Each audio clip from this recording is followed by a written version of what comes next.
Please welcome our next contestant.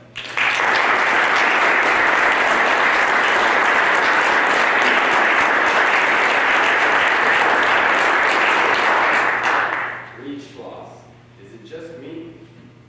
Is it just me? Rheid Schloss.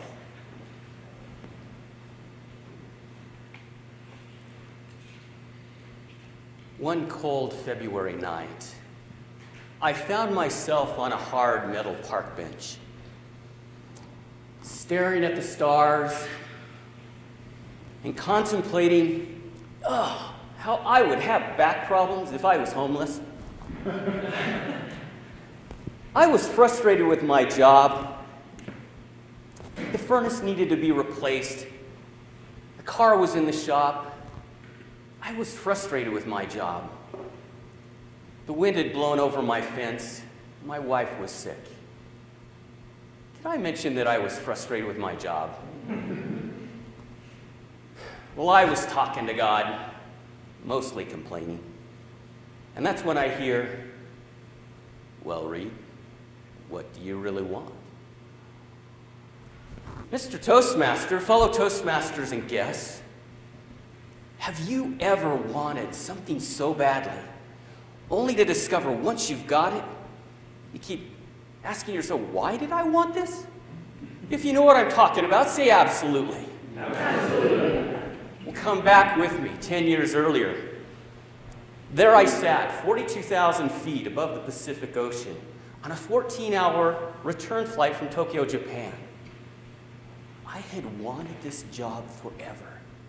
I had dreamed of being this young, handsome corporate executive flying around the world, visiting exotic places like Tokyo, Kuala Lumpur, and Paris.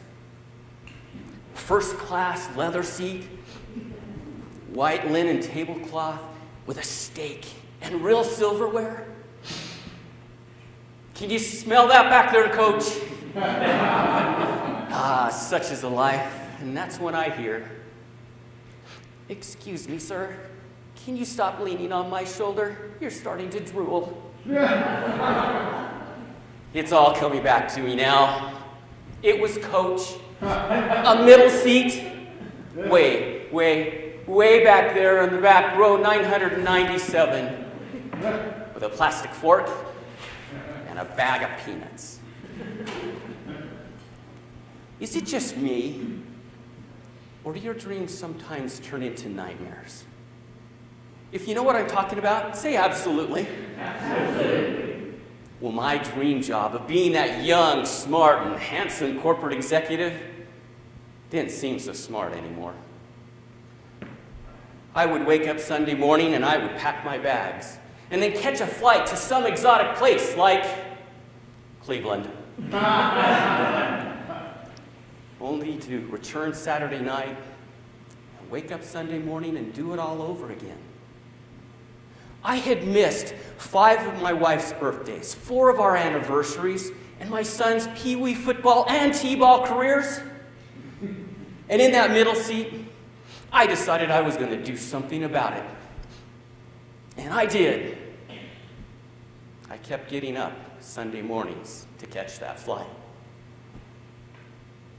Is it just me, or do you sometimes just keep doing the same thing, hoping for a different outcome? Well, I got a little bit complacent, and I did get a different outcome. After one of those exotic flights, I was fired. Well, I don't know about you, but it's a scary thing to lose your job when you have mouths to feed, a mortgage to pay, and a car to be repossessed. I took the next job that came along.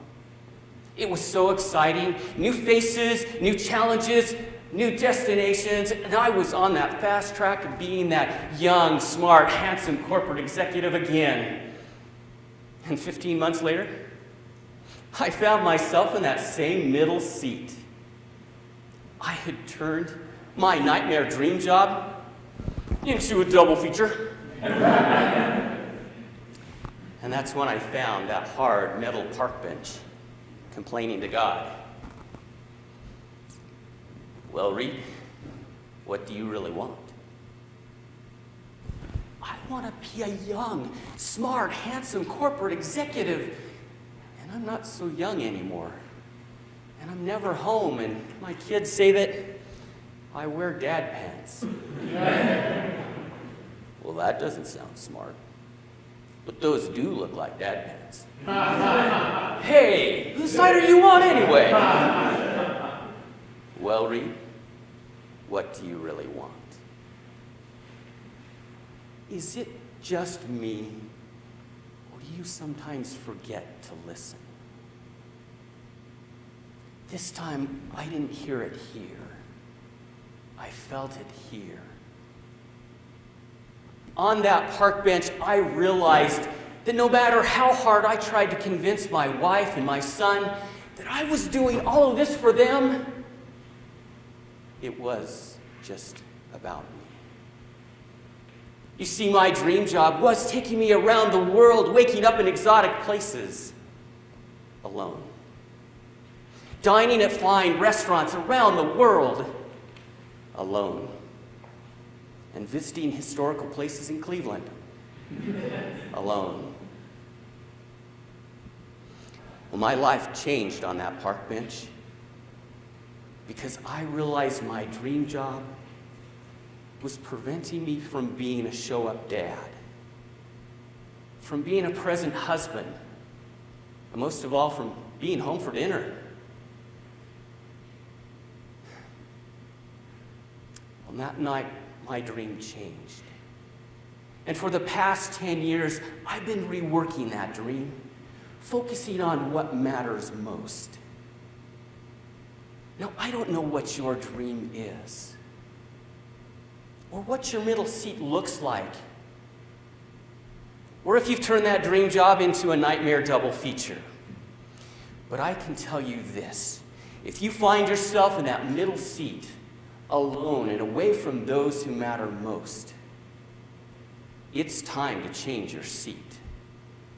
Can I suggest you find a hard metal park bench where you can contemplate being homeless and having back problems? But most importantly, you can ask yourself, is it just me? Mr. Toastmaster.